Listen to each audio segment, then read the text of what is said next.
must be our goal and our guide. And all that we strive for as a human family, dignity and hope, progress and prosperity, depends on peace. But peace depends on us.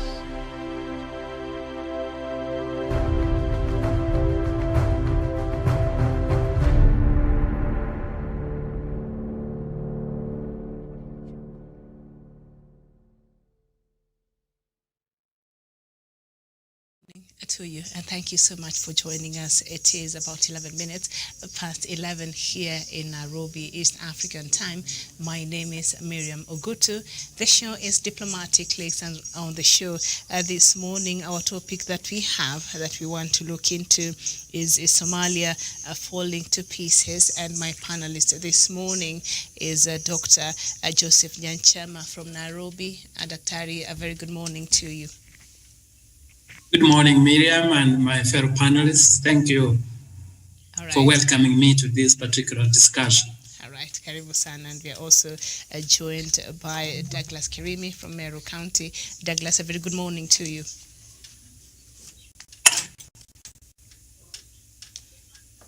Douglas, good morning. Good morning to you, Miriam, and also to our friends across the world. Okay, very well, thank you. And we also do have... A very good morning to you, Miriam Ogutu, and also to our friends across the world. Very well, Douglas, a very good morning to you. And we do have also Professor Jared Onyari, who I think will be joining us very soon, as well as Dr. David Matanga. They shall be with us on the show this morning. So now Somalia's political stakeholders last week signed a definitive agreement that paves the way for the country to hold indirect elections, likely before August this year. The decision followed marathon week-long talks led by Prime Minister Hussein Roble.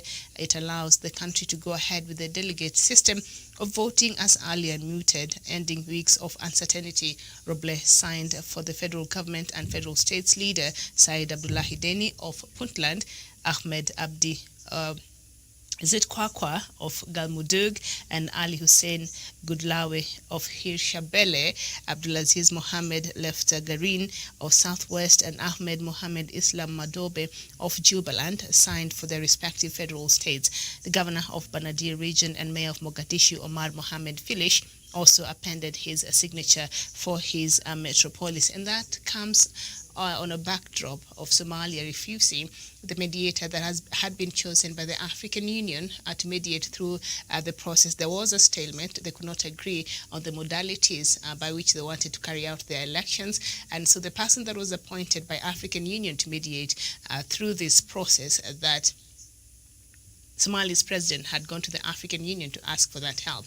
So they were given the former president of Ghana, John Mahama, and President Farmajo said, no, John Mahama is too friendly to Kenya, so we cannot allow him to be the mediator. But they went ahead and, they were able to work out their issues, and now there seems to be a hope of, a ray of hope at the end of this tunnel. So Somalia, after all, can be able to sort out its own issues.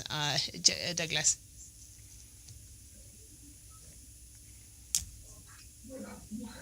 Miriam, at the end of the day, what we are experiencing from Somalia is not something that we can be able to applaud for. We cannot be able to applaud anyone in Somalia until the process of this election comes to the fore, and we can be able to see who are the real faces in this election. So Miriam, at the end of the day, I have not much to write about the people of Somalia until this election comes to the fore, until we know who are people who have offered themselves for these elections. Because I have one bone of contention with this electoral process in Somalia, as far as Mohamed Farmajo is concerned, as far as he is concerned in terms of offering himself for public office. Miriam, thank you.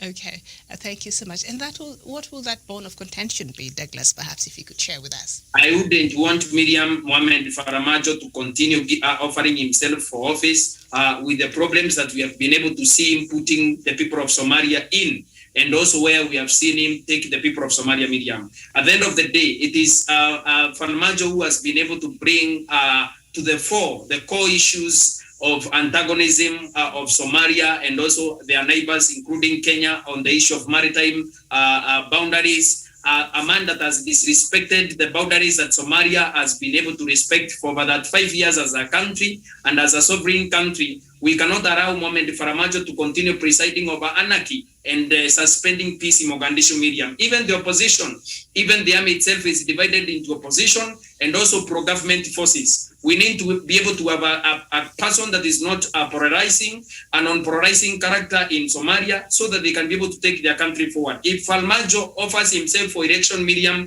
and he steals that election, it shows that there is no need for that election in the first place, Miriam. So we need Mohamed Farmajo to step aside and leave another person to be able to take over as the president of Somalia.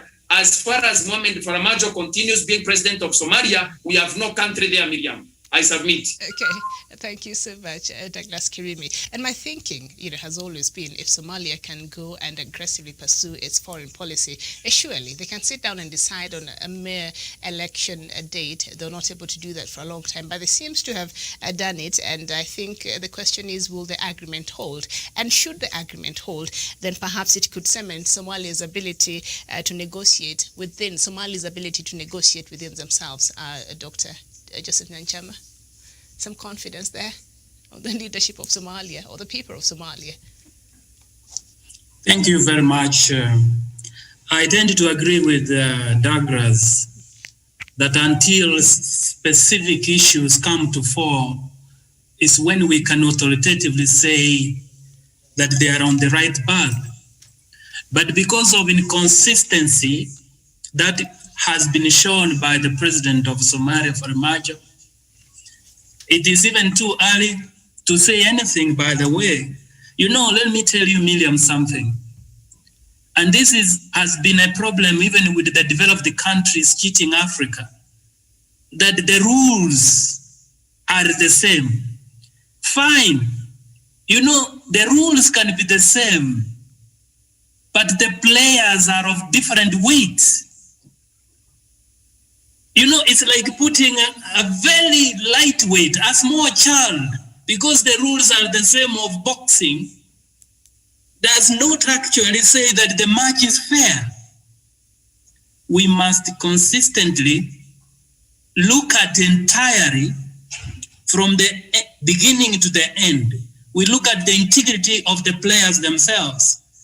You see, the fact that Farmajo has in the past been changing goalposts, I can see no light yet at the end of the tunnel for Somalia. As things stand now, it's a very fragile situation, and we cannot in fact even tend to comment much about the success of elections in Somalia. Mm-hmm. Because the players are mischievous, they don't want to be honest, and I have said in this forum before, advises leaders on the African proverb that says that if you are peeling groundnuts for a blind man, you must continue whistling so that he knows you are not eating up his groundnuts. There isn't any honesty in some of these players. They are mischievous, or they have his egos or personal interests. Mm-hmm. Until we see a clear way charted forward of consistency, honesty, faithfulness, is when, Miriam, we can authoritatively say there is light at the end of tunnel for Somalia. Okay. But as things stand now, I see it's a confused state. I submit. Okay, thank you so much. And to some extent, Dr. Joseph Nyanchama, I do agree with what you're saying. Judging from the past, because there's an agreement that was there in place last year, they signed in September, and they failed to implement a part of that agreement, and that brought in a lot of problems between the federal government and the federal states there. So yes, but you brought in the question of the integrity of the players, and going by the past, we cannot, according to you, they cannot be trusted to honor their word. Jevan Karanja, what's your take? Jevan? Okay. Professor Jared Onyari, if you can hear me. Very well. Prof is not there. Chiven, I think, is struggling to join there. Douglas Kirimi, the integrity of the players. Dr. Nyanchama is pouring a lot of water on them. Miriam, like we have said, I also tend to agree with Dr. Nyanchama that the integrity of the people who are participating in this electoral process in Somalia is tainted. Miriam, we have people who we cannot be able to trust with the country, Somalia as it is today, Miriam. This is a country that has taken sweat, public resources, and human sacrifices from the people of the world. Not only the people of Somalia, the people who have paid the ultimate price for these prayers, whose integrity is in question, are the people of Somalia, are the children and the women in Somalia, school-going children in Somalia. And Miriam, when we have a country even where we have two pro-government forces, and also we have also the opposition forces within the armed forces, we have people who continue questioning the modus operandi of the leaders in Somalia today. A person that is of interest in this case is Mohamed Abdullahi Farmajo. Mohamed Abdullahi Farmajo is a leader that cannot be able to offer himself for election in Somalia. He can only hand over to another leader to take Somalia forward, Miriam. Because even before Mohamed Farmajo came to the fore, Miriam, we had people in Somalia who coexisted with the people in the region and whose common ambitions with those of Somalia were catered for without the antagonism and also the fraud kind of a presidency that we saw permitted by Mohamed Farmajo. When you look at Vira Somalia today, is run by people who continue nobbing and also dining and whining with the terrorists and extremists in the region, destabilizing the security of the people of the region, destabilizing the common ambition of the people of East Africa, the people of the Horn of Africa. And as at this point, Miriam, when the world is fighting terrorism, when the world is fighting impunity, when the world is fighting political intolerance as permitted by Mohamed Farmajo, we cannot be able to clap for Mohamed Farmajo. We cannot be able to clap for Somalia or the Electoral Commission in Somalia when we don't know who are these players in the race. Is Mohamed Farmajo offering himself for election? If he is offering himself for election, that shows why the delay he has been having on holding elections, and that caused the process null and void. As far as Mohamed Farmajo is offering himself for office, Miriam, that process is null and void. It is the reason why Mohamed Farmajo continued hiding the game of hide and seek so that he can be able to buy time and they constitute an electoral commission that is going to hand him power directly. You saw that being exercised in parliament when Turkey bought every other legislature in Somalia, in Mogadishu. They voted to extend Mohamed Farmajo's tenure in office by 2 years, Miriam. So Mohamed Farmajo has been able to capture the parliament and the electoral commission in Somalia. We cannot be able to agree on the way forward, even as people of goodwill, because we also have an interest in Somalia. We have an interest in a stable world. We have an interest in a stable Africa. A stable Somalia is a stable Kenya. A stable Somalia is a stable Africa. A stable Somalia is a stable world. Without the peace that comes with the electoral processes and circles, we cannot be able to guarantee that the world is going to be safer. Remember when extremists and terrorists were bombing neighboring countries and all that, we suffered the brunt of terrorism as permitted by Mohamed Farmajo and his surrogates in Vira Somalia, Miriam. So at this point, we cannot be able to have Mohamed Farmajo and the clique of leaders who continue dining and whining with him as sympathizers of Al-Shabaab and also leaders of Al-Shabaab who are in his cabinet and the parliament continue offering themselves for this election, Miriam, because it is not going to work. It is not going to work. It shall be null and void as far as Mohamed Farmajo and his friends continue offering themselves for office, Miriam. But if they can recuse themselves from that election and offer the people of Somalia, the civil society, the opposition, other people who are tolerant, people who are non-partisan, when they offer them an opportunity to present themselves to be the next president of Somalia and other leaders, we can agree and also have those people take over from Mohamed Farmajo. Mohamed Farmajo, the only thing that is left for him is to be arrested and be taken to international criminal court, Miriam, because this is a man who has sympathized and funded and worked with the terrorists in Somalia, Miriam. This is a kind of a leader that should not offer himself for leadership and also for presidents in this coming election, Miriam. Okay. Thank you. All right, very well. Thank you so much. And before we get into the latest between Kenya and Somalia, there's always something. Because there's a latest communication by Kenya's Ministry of Foreign Affairs, and we shall look at that very shortly. But there's this, new prime minister that replaced the one that was there. His name was Hassan. His second name is a bit of a challenge for me to say. Hassan Hadiye. Yes. That one. And so this new prime minister was the one who was able to mediate this, Robbie. Roble. It's called Robbie. Roble. His name is Roble. Was the one who was able to mediate now that brought everybody on the table and they agreed on this election date. Would he be perhaps the next? Because President Farmajo was unable to do that. But this new prime minister has shown perhaps some form of leadership. So I don't know, is there hopes of a leader in him moving forward? As Dr. Douglas is saying, Mohamed Farmajo should not give himself for the next elections, but perhaps can Roble do that?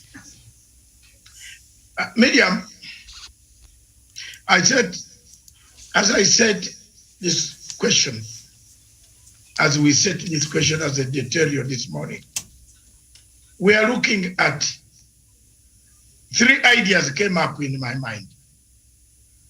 And let me be honest and deliver them to you. One, what is our aim, main aim in Somalia?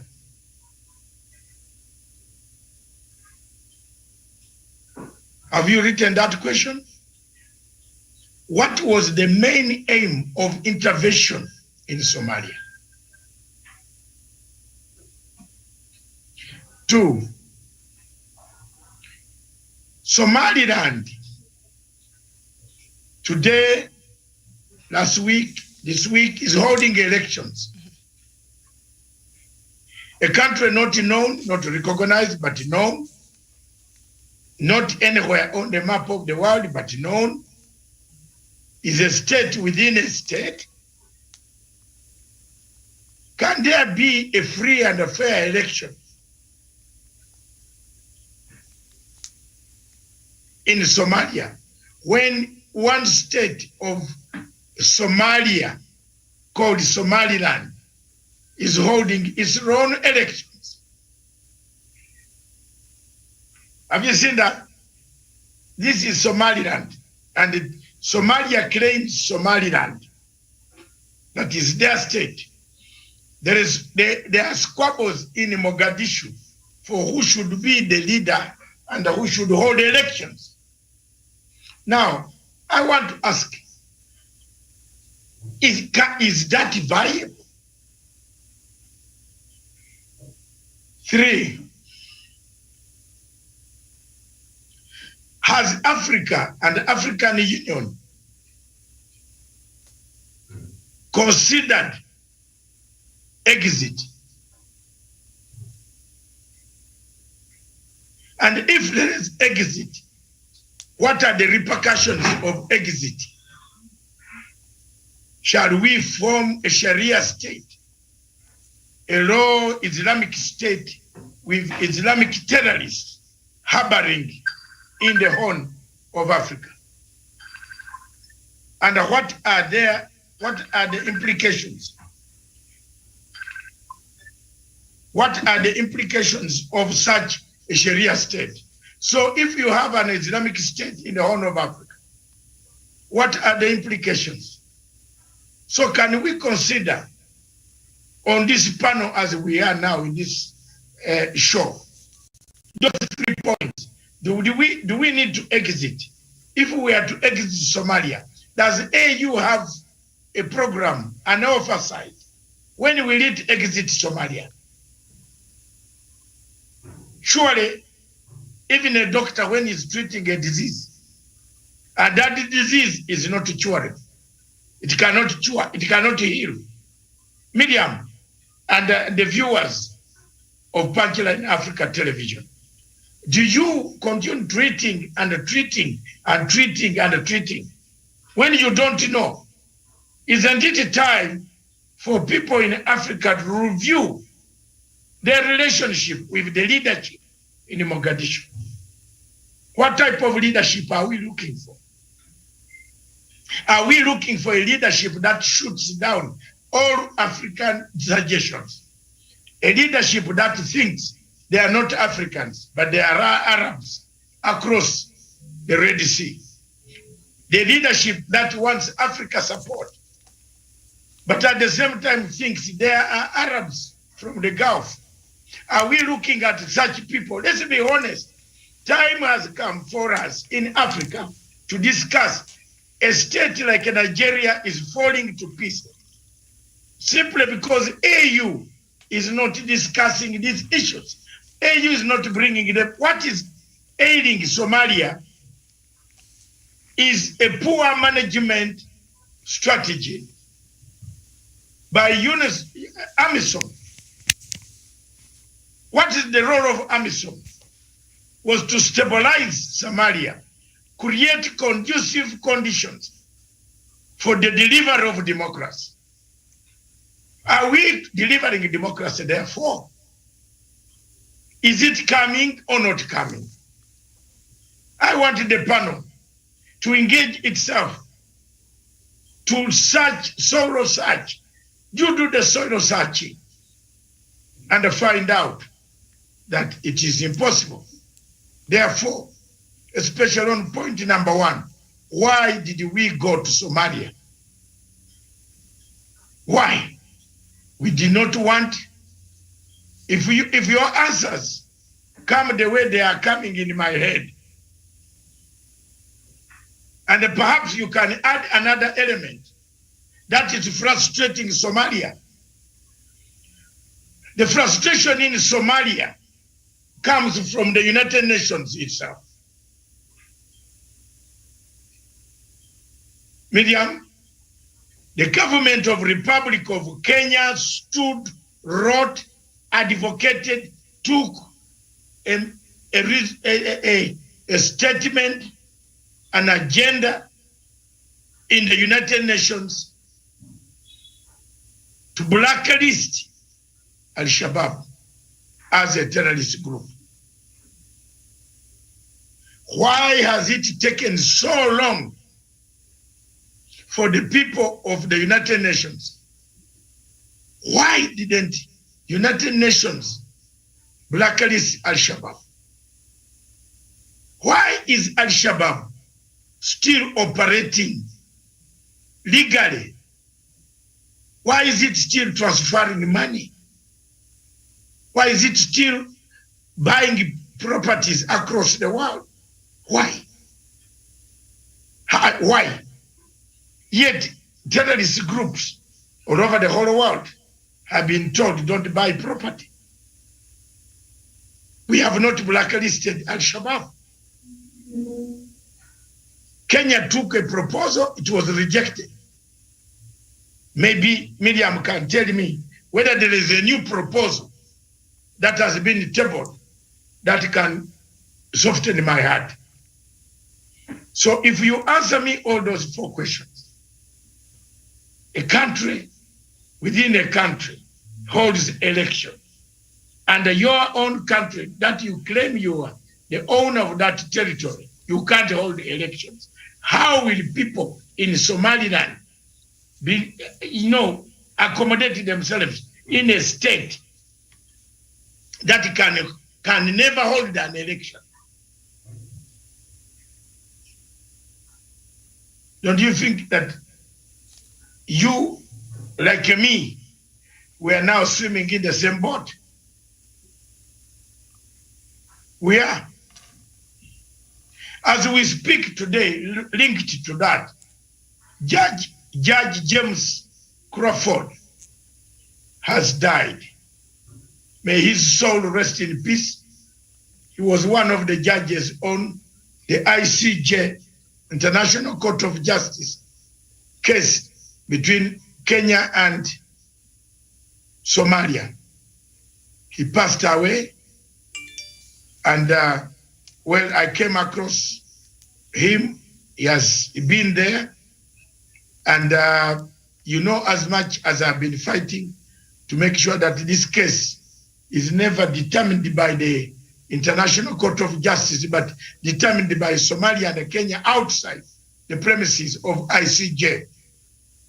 If you have a country like Somalia that does not want to remove that case from the ICJ and bring it to you, what else do you want from them? What do you want from them? Therefore, to me, my solution would be, and this is the way a radical solution would be, the forces that are already in Somalia be turned into a fighting force, a united fighting force that can go to the hamlets, the valleys, the mountains, the caves where Al-Shabaab is hiding. Fight a conventional war instead of a guerrilla tactic war that the armies that are in Somalia are doing. They are doing more preventive work than big elimination. That's the strategy I'm having a problem with. For example, if Amazon is guarding Mogadishu, the leadership in Mogadishu installed, why can't we use the same Amazon to leave, to go and chase where these guys are? We know where they are. They know where they are. Why can't we have a conventional tactic to fight them? We lose men, they lose men, we win the war, we raise the flag of Somalia. And then come back to the question of elections. Miriam, without that question of elections that you are talking about, I agree with the panel, is useless. That's why you are having fragmentation of a state, complete fragmentation of a state in Somalia. A state that has collapsed cannot be repaired on the method that AU is using in Somalia. I'm sorry. And therefore, I submit that time has come for AU to relook, to review. Did we go there to be protectors of a few territories? Or did we go there to eliminate the threat and neutralize it and have time? Either, if people want, now they have found out the leaders of this organization. Can we meet? Can the Americans are meeting Taliban? Why is America not coming out openly to tell us, let's go to Doha and meet these guys? Why are we playing games? Why? I mean, I'm raising very key issues to help the government of Kenya also in understanding the foreign policy of what is going on in the region. Is there something which is underpinned, which is going wrong, which has gone wrong with the force that is already, apart from Kenya, the AMISOM force? Is AMISOM doing a right job in Mogadishu, in Somalia or not? I am pleased that the president of Burundi, while here, together with President Uhuru Kenyatta, both of them whose armies are already in Somalia, said we can't rush to exit, then create more problems. Okay, let's now use the statement of the president of Burundi. We can't also stick there, sit, when we are not making we are making progress, yes, but we haven't made significant progress to overrun and bring hope, remove the people of Somalia from hopeless situation. We are instead, you see, the West is picking on election as a modus of stabilizing Somalia. No! Elections cannot stabilize Somalia. Elections cannot stabilize a state that has broken down for 50 years. Do you know that since 1969, Somalia has not had an election? Where? A free and a fair election. 1969, General Siad Barre overthrew a government, and that is the end. I don't know whether my mathematics is correct or not. From 69 to today, how many years are those? So, let me ask, how do you hold an election in a country that last had election 50 years ago? About 52, yes. About 52 years. Yeah, how? Muniambie, let the world start reasoning. Let's put down our thoughts. Let them listen to some of us. A conflict of Somalia is hard. It cannot be solved the way AU has been solving it. It has to change. Either the army is turned, the armies that are there are turned into chasing the enemy, not protecting UN mission in Mogadishu. We are protecting UN mission, and they are coming back to bomb us every day. You know, we are more worried about us in the barricaded area of Mogadishu. But what about the local people, the citizens of Somalia, the ordinary Somalis who are suffering with COVID at the moment? What do they do?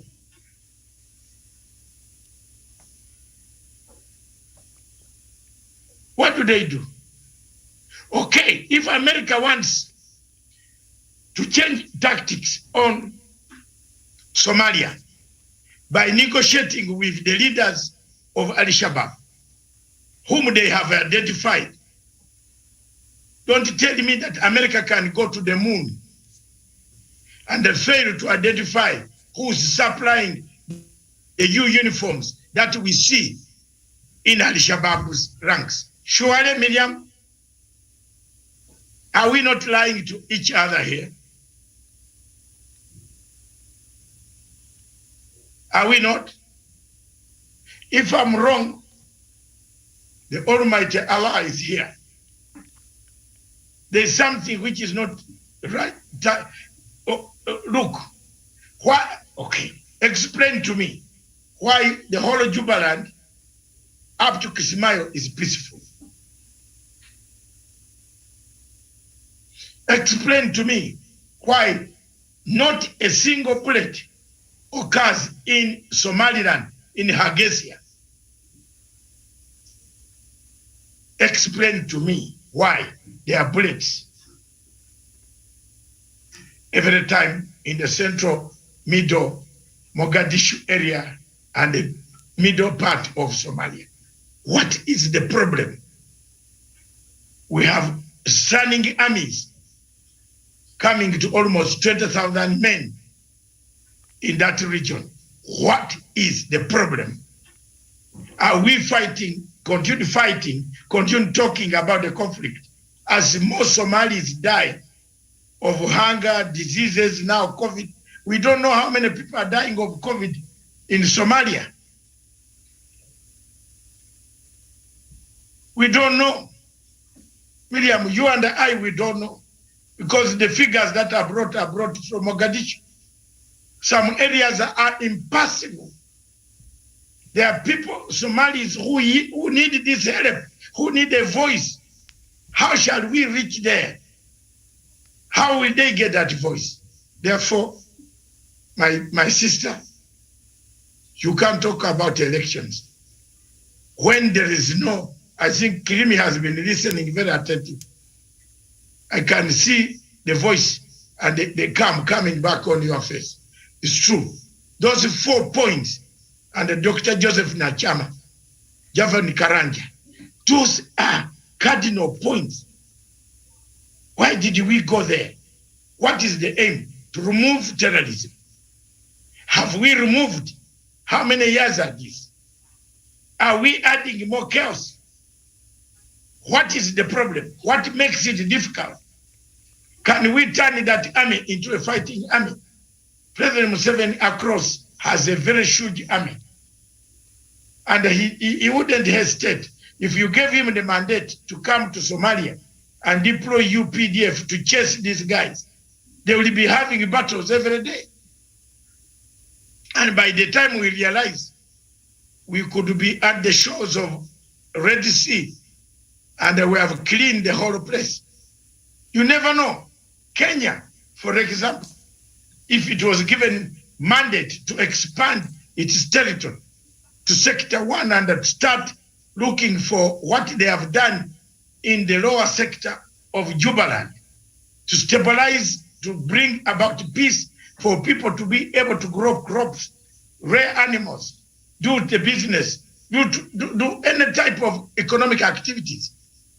Kenya would do that very peacefully. Why are we not doing it? I believe the panel can have the answers. And when I was thinking of this question, I had those 4 points in my mind. If you can fill the gaps for me,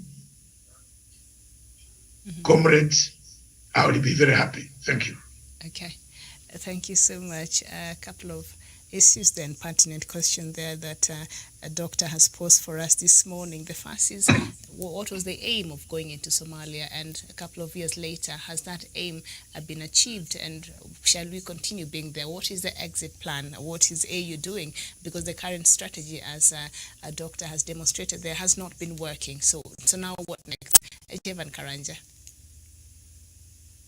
Thank you very much, Miriam, for having me on the show this a particular morning, and thanks to Dr. David Matsanga for his in-depth analysis of what needs to be done to ensure that for the question that has brought on board.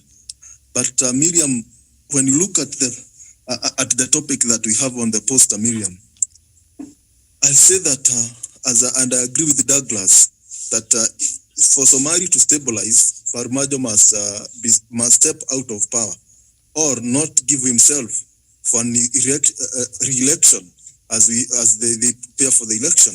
Number two, they also need to learn from what the Somaliland are doing.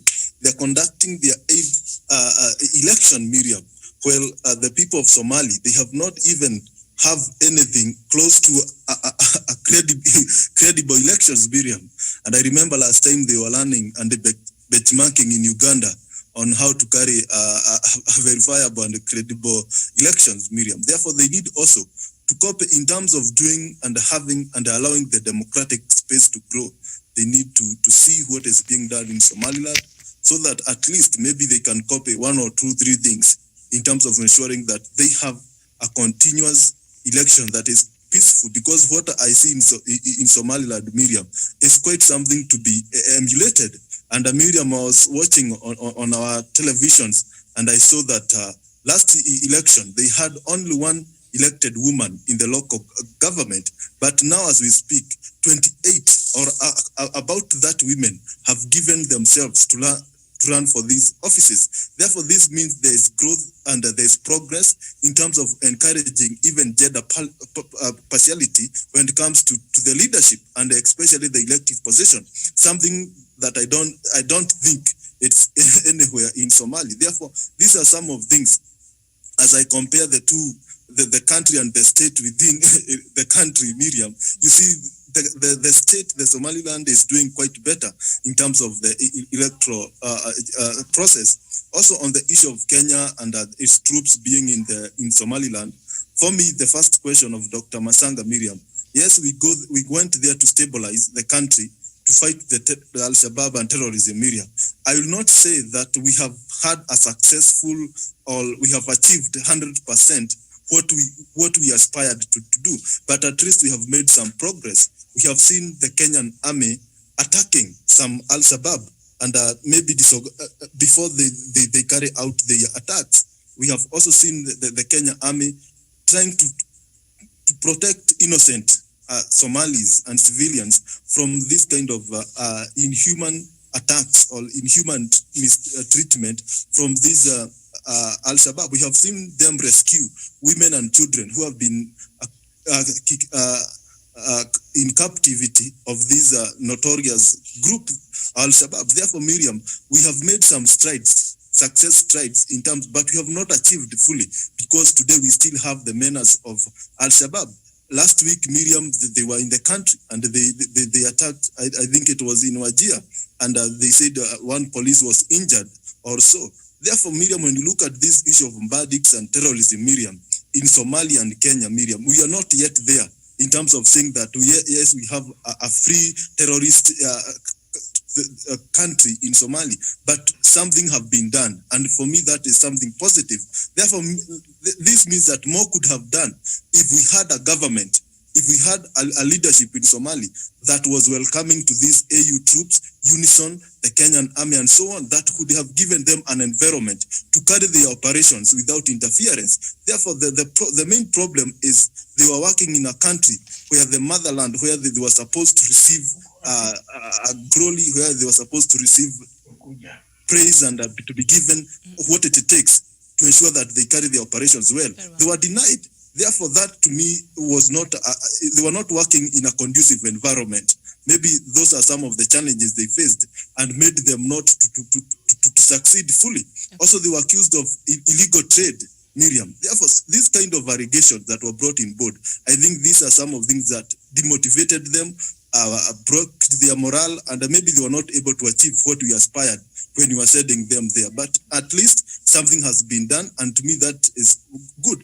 Therefore, I wish at the end of the day, the people of Somalia will have a credible election. The people of Somalia, one day they will have a terrorist-free country, and one day they will have a leadership that is not corrupt, a leadership that will offer servant leadership, that will protect its citizens, a leadership that will ensure that young people go to school, children are protected, women have health, maternity health, and everything else that they require to ensure that that country moves to the next level. For now, Miriam, I beg to submit. Okay. Thank you. Thank you so much. Thank you so much. Now, Dr. Joseph Nyanchama, initially the African Union Mission in Somalia, when it was formed earlier in 2007, it's now 14 years. It was supposed to stay in Somalia for 6 months, and that mandate, they've kept pushing it. Even the last one, I think a couple of weeks ago, was pushed to the end of this year. And Dr. David Matanga there has posed a very critical question. Fine, this mandate, assuming, from where we sit, because a lot has not really been achieved in Somalia, there's a possibility they might extend it again. So shall we keep extending this mandate, or African Union? Is it time perhaps it reviewed its strategy on how to, sort out this mess in Somalia? Oh, thank you, Miriam.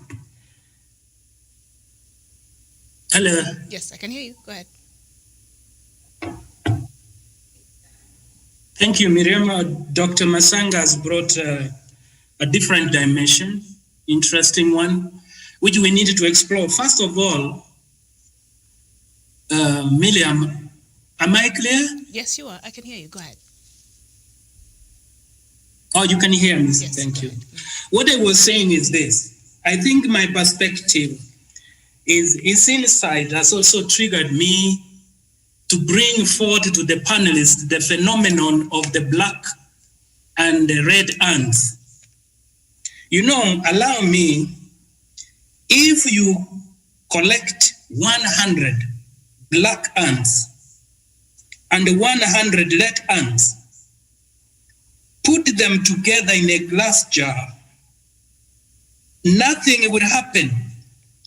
But if you shake the jar violently and leave it on the table, the ants will start killing each other. The red ants believe that the black ants are the enemy, while the black ants believe that the red ants are the enemy. However, the real enemy is the person who shook the jar. The same thing, therefore, Miriam, is to Somalia situation. Who is shaking the jar? That is the question. that now the red ants and the black ants are killing each other. Who is shaking the jar? You will get the answer from the outside forces. Why is the Somalia Al-Shabaab terrorist not to have been by now categorized as a terrorist group? Because the shaker of the jar is outside and is benefiting from that situation. My fellow panelists, the situation in Somalia, one of the greatest problem is outside Africa. Those are the people who are shaking the jar, and they are not ready to see the Somalia situation to end. I am telling you, I've given you the red and the black ants phenomenon. I think Dr. Masanga, thank you very much. Now we want to get the solution. We must focus on the jar shaker, first of all. And the African Union must be planned because they are asleep. Why hasn't African Union moved forcefully into Somalia under the Constitutive Act, which took place in 2000? In fact, gave African Union power to intervene a situation like this one of Somalia forcefully. Number 2, Miriam, in African context, if you see a family is in disarray, what do? You divide children. We will end up with auntie, we will with uncle until you are the wife and the husband are in terms. Why do we continue rotating children, making noise around the neighborhood, and we cannot continue to work? Why? Now, you know the situation in Somalia, why it has taken long, is because the people are still shaking the jar. Kufuruga maji. The snake is hiding in the darkness of the translucent water. That is the problem. The reason why AMISOM exists in Somalia is to prevent it from such a far distance, so that those terrorist groups do not cause havoc the inland of our peaceful countries. But the moment they see they are succeeding, the jar is shaken. Who is shaking the jar? That is the question. And the AU needs to find out and go for him without fear or favor, even him putting the case before UN. For me,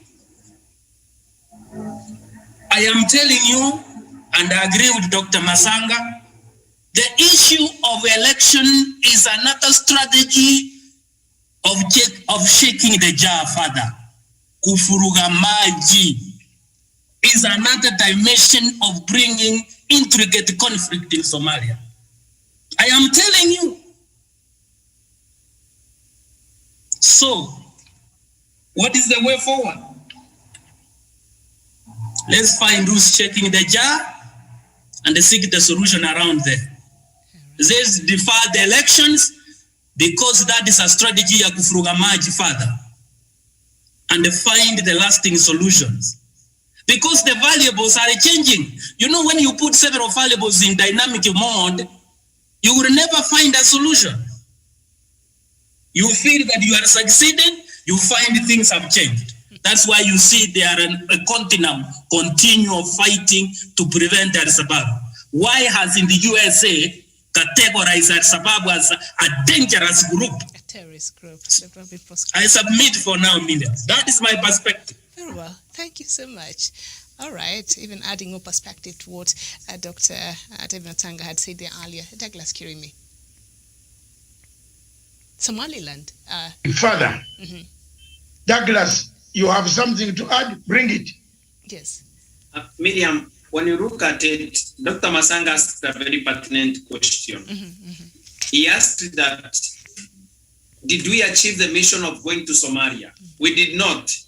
and this election cannot be sanitized as a means to an end to the problem that we want to sort out in Somalia.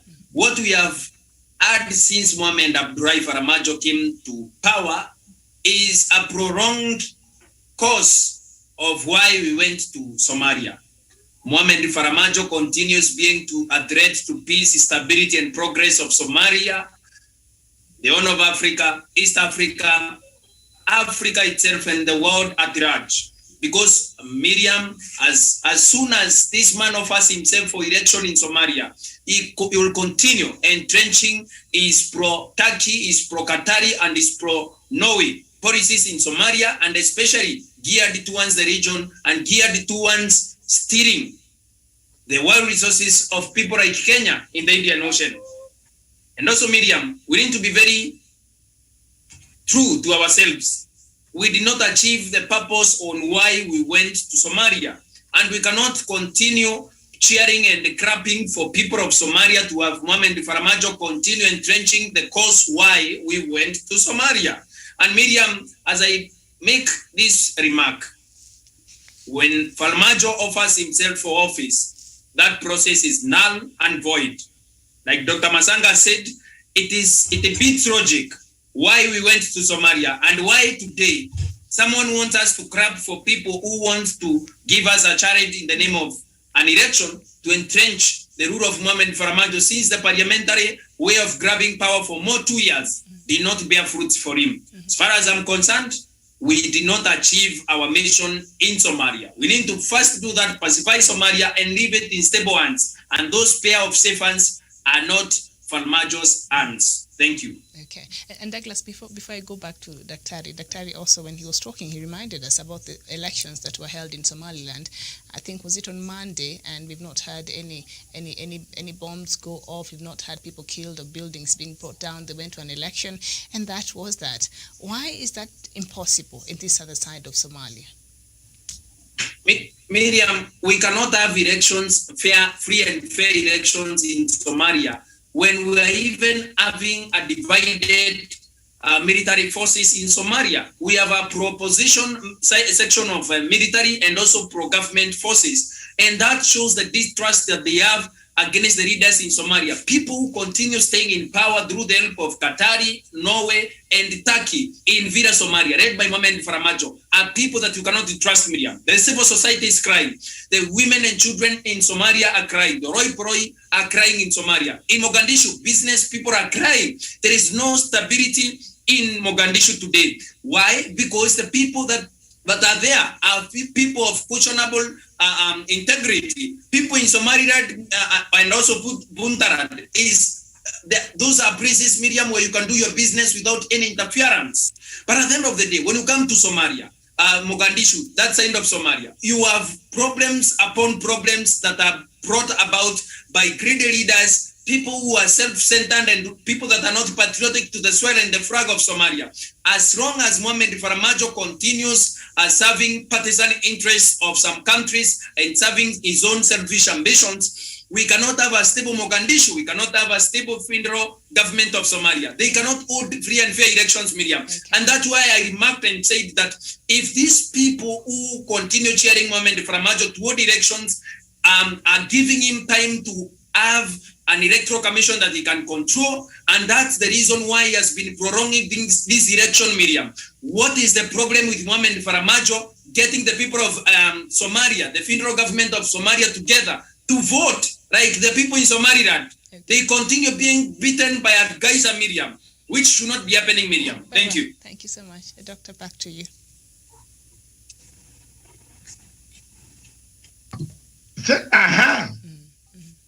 This is very interesting.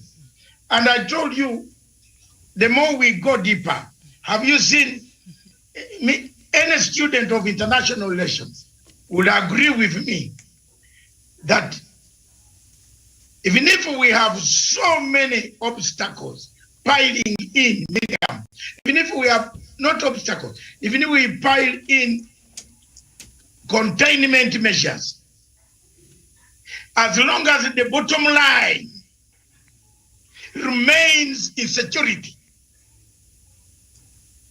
let's go to heaven or hell. You hear me? I've summarized it that way.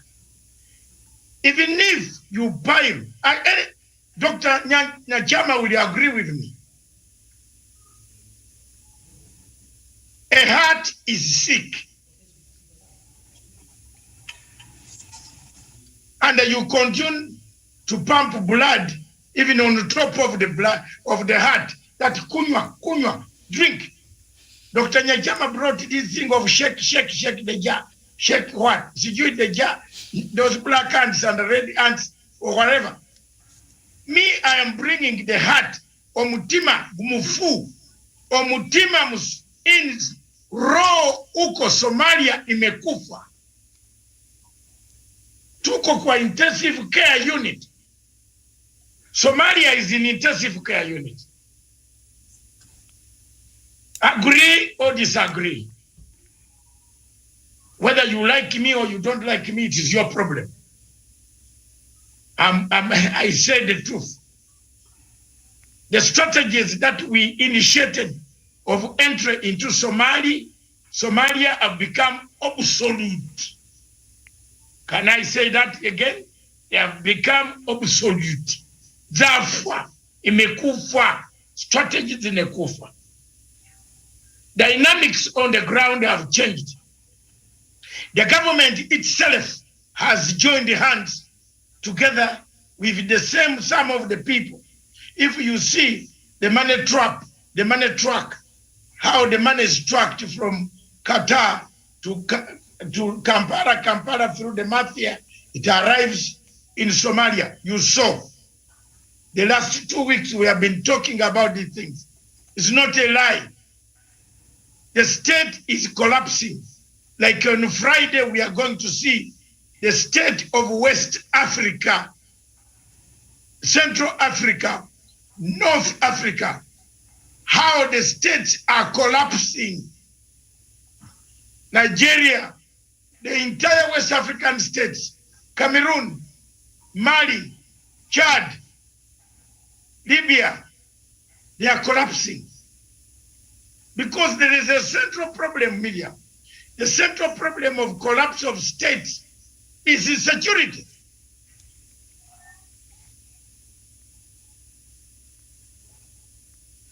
It's insecurity. That's why you see President Uhuru Kenyatta in Kenya.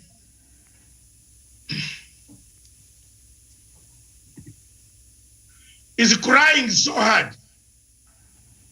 He's telling you the little time that he is left with, please, let's unite a state so that the state does not fall. The state of Somalia collapsed when Siad Barre was removed. The only big problem is that the equivalent of the state of Europe that collapsed, is there anybody on the panel who can guess the state in Europe that collapsed in the 1980s and 90s? What is that state? I can give it for you for free. Yugoslavia. Thank you. Thank you. Yugoslavia collapsed in Central Europe.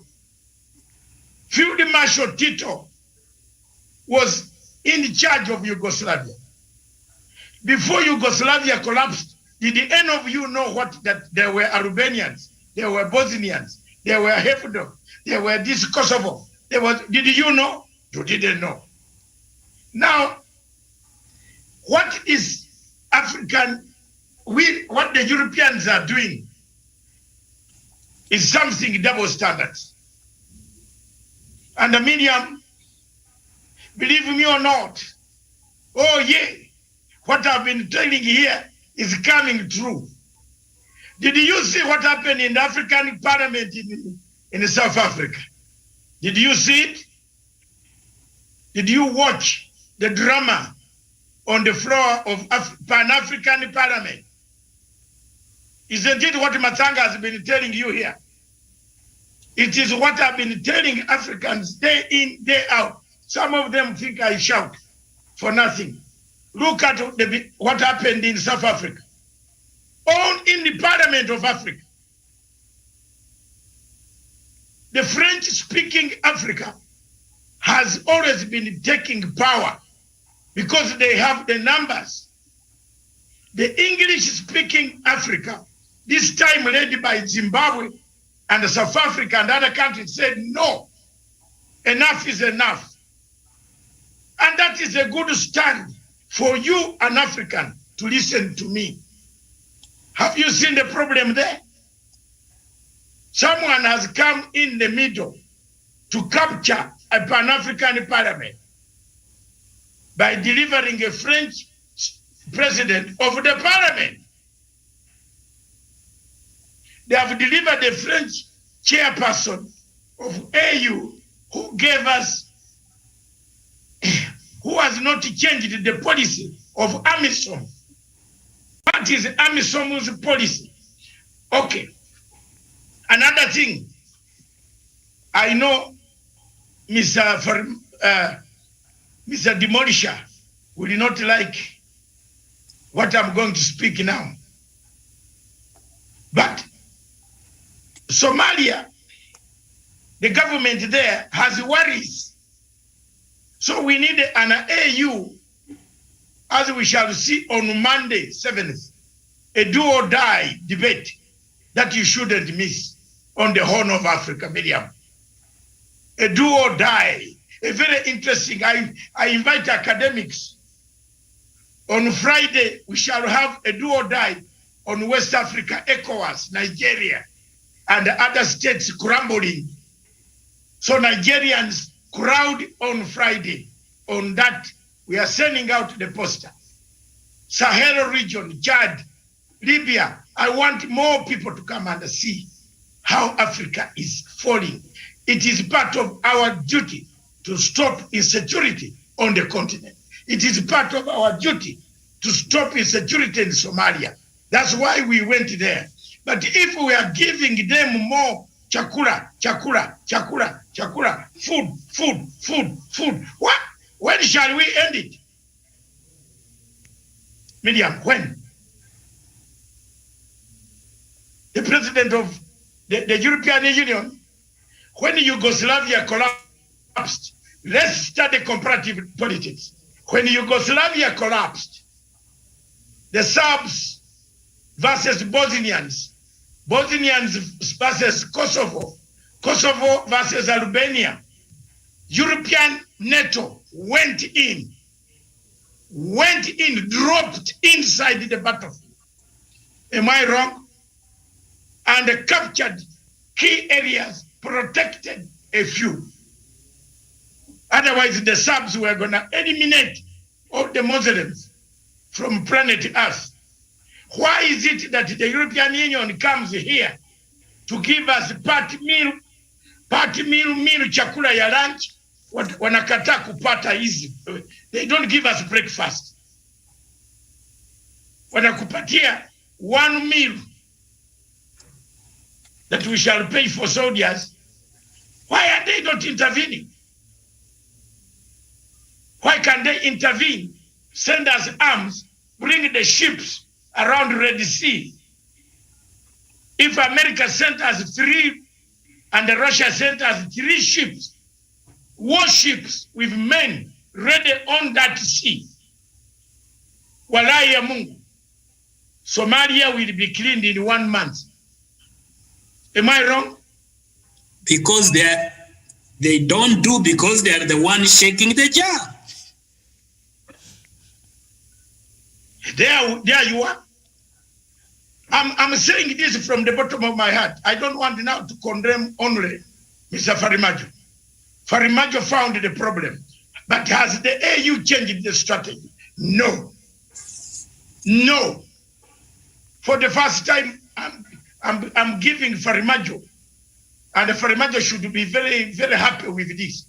I'm giving, you know, why is it that when AU suggests the Ghanaian former president, Somalia refuses?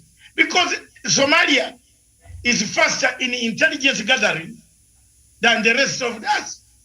They gather intelligence more. Why don't we change a strategy and tell Farimajo, we are not going to protect you in Mogadishu. We want our AMISOM troops to go out to hunt the guys, the few of them. If they fall into Eritrea, we go in Eritrea and find them. Instead, we have shaken hands with Eritrea. Allah Akbar. We have fallen hands. We are shaking hands with the same man who gives them uniform. So when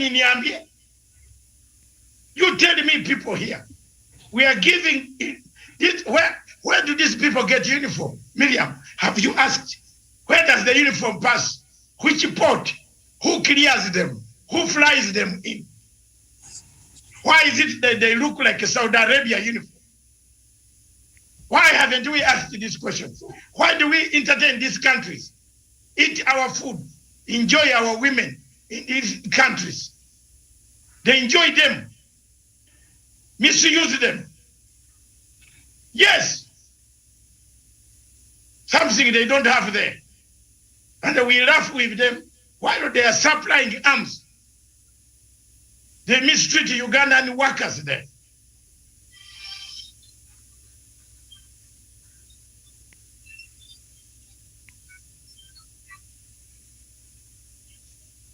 They misuse Ugandan workers. Well, okay, as you take care of that. All right, as we wait for... They misuse Uganda's workers. They are beating them up. They throw them from the balcony. They come to Africa, we give them every food they eat, including our women, beautiful girls. They said, they leave us here with orphans. And we are playing with them. You know, the guy is a very bad man, yes. But there are certain things that are very bad at African Union. Kirimi, are you not persuaded on that? Are you not persuaded? Why doesn't African Union fly to Jeddah, Arabia, and tell the king, your arms and the uniforms are seen across in a place that we are liberating? How do they get there? And we in Kenya, we are living under fear because of the same friends that we tend to protect. Turkey, Qatar. It is said it is doing a deal, a peace deal about the island. How? Okay, you take us to court first, then you come to do a peace deal. You pay fees for my opponent who is in court. If you fail to pay fees, he would not take the case, isn't it? Isn't it? So you have paid the fees for Somalia to accuse Kenya. Then unakuja hapa na these white robes wearing warai. You are given our hotel. Where? At times you say Kenyatta says these things. So when I see people condemning President Kenyatta, even if you're a president, you can even run mad and say these things. A man has paid for your person who accused you to court. He pays for the legal fees and the accommodation and the air tickets. Then he comes here, tells him, don't worry, I'm going to convince them to drop the case and you talk. So what is the meaning? I want people who are listening to this clip, and I want today Fred to get this clip out today before the end of the day, not going home before the clip comes out. This is the way I'm going to work now. I want a clip today, let it go out to the people. Miriam, we have talked and talked.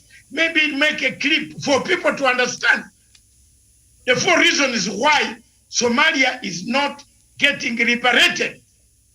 Let's spread that message. Kenya is having to pay its soldiers to stay in Somalia for a long time. We are having casualties. We are being incurred. Incursions are coming. People are being slaughtered. Why are we having this? Because there is a poor coordination policy. Why is Mogadishu refusing the AU envoy? What has the AU done when Mogadishu refused the envoy? Are we not entertaining Somalia again? Where is the spirit that chased Morocco out of AU? Where is that spirit? Why can't we, if Somalia does not want to belong to us, how many people in the region are saying, we vote, you go your way. Go to Saudi Arabia and actually build a bridge between the Red Sea and the port, Mogadishu. If that bridge can be built, isn't it? Then you'll be there. Because Somalia is part of Africa. But the Somali people, some of them think they are not part of Africa. They are like South Africans who call us, welcome to South Africa. When you are from Nairobi, that welcome to Africa. Welcome to Africa. When you ask him, where is Africa? He said, this is Africa. There is the bush. We are the bush. Nairobi is the bush. So you find any Somali, he will tell you he's not part of us. Have you found them out in Europe there? Especially those who have learned English, small English. The ones that I fill the forms for in London. Hey, when they speak, you can run away. They don't want to know you. Even here in Kenya, capital, some of them don't want, you look at their behavior.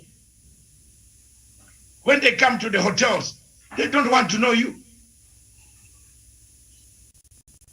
The real Kenyan Somali wants to know you. Have you ever tried, Kirimi, you are younger people, have you tried to seduce a real Somali lady? You will be told that this name Douglas has to change before you even move one step. So what type of integration is this? That the name must drop. Before any movement. And the lady telling you is serious. You have taken her out for a drink. That's serious. Coffee. She tells you, I like you so much, Mr. Douglas, but this name Douglas must change. So, look, will you come back again? So these are cultural things that also make these people determine their destiny. We can't refuse that. If you want to marry a Somali lady, change your name to Rashid. Kirimi.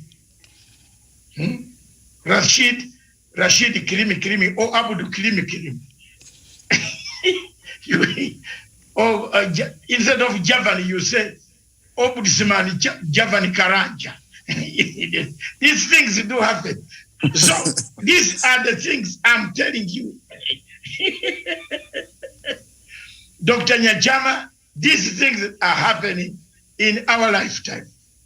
Therefore, Miriam, with due respect, in my submission, because I see time has gone, in my submission, the 4 points, we break them further on Monday. The 4 obstacles, I think for you, you are usually very good silent listener. Break them, bring them on Monday when we are doing the Horn of Africa, the disintegration and the never-ending war in Somalia. What is the AU doing? What has the AU done? Has it changed the strategy? Zero. Has it extended approach? Zero. Why is it that Jubaland, Kismayo, is peaceful? Has Agesia is peaceful? But Mogadishu remains a milking point, a cow. where everybody internationally, even AU, is getting the money. Because AU, the money paying the AMSOM, where does it pass through? Whose account, Miriam?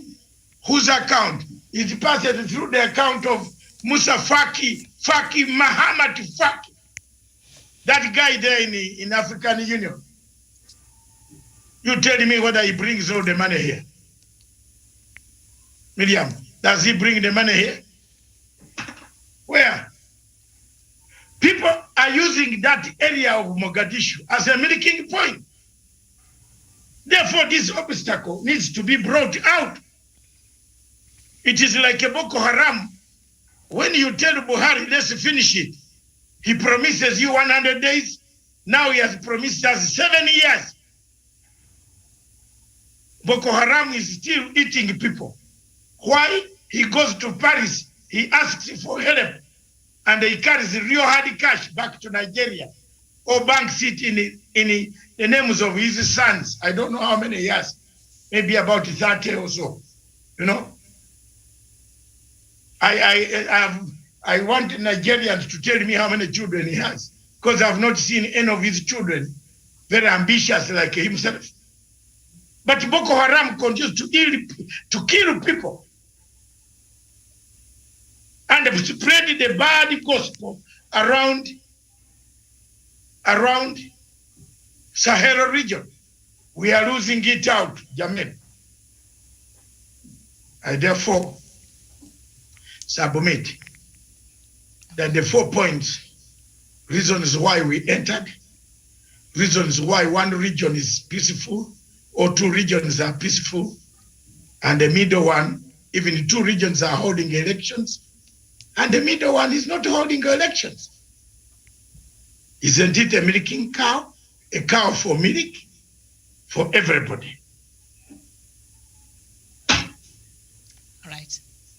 Thank you. That is where we end our show this afternoon. Thank you so much. Indeed, questions that we should ponder about, even as we get ready for that conference, looking at the Horn of Africa sometimes next week. Thank you so much, Dr. David Matsanga. Thank you so much, Dr. Joseph Nyanchama and Douglas Kirimi, as well as Jevan Karanja. This has been Diplomatic Leaks. My name is Mira Mugutu. Thank you so much for watching. I'll see you later. Bye-bye for now.